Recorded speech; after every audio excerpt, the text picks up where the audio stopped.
In a quiet, remote village, an extraordinary event unfolded one fateful night. The sky, which usually hosted only one moon, was now graced with two, one ordinary, and the other casting a strange, eerie blue light. It wasn't long before the villagers noticed something unusual. The blue moon seemed to have an unsettling effect on anyone who stood beneath its glow. First, it was subtle, a chill in the air, a strange humming sound that seemed to come from nowhere. But soon people began to change. Their eyes, once warm and familiar, turned jet black, their pupils dilating unnaturally. Some started to twitch, their bodies contorting as though they were no longer fully in control of themselves. They whispered in foreign languages, their voices warped and distant, as if something or someone else was speaking through them.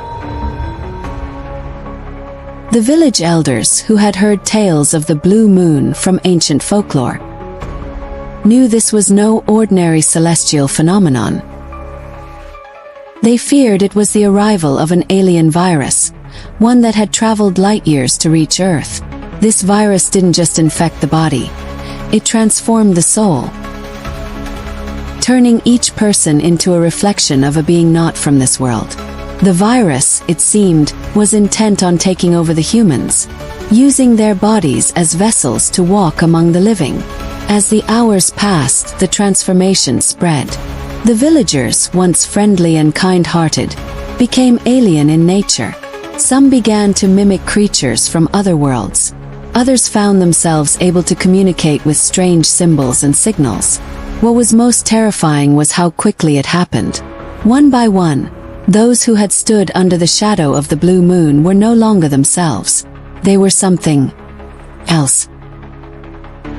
A small group of survivors, unaffected by the alien influence, sought refuge in the old church on the hilltop. There they made plans to escape, to leave the village behind before the virus consumed everything. But as they gazed at the night sky, they realized the true horror. The blue moon was not just a sign, but a signal to otherworldly forces, calling them to Earth. The survivors knew their time was running out.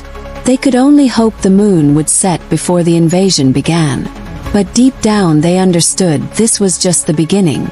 The blue moon's shadow had only just begun to creep across the world.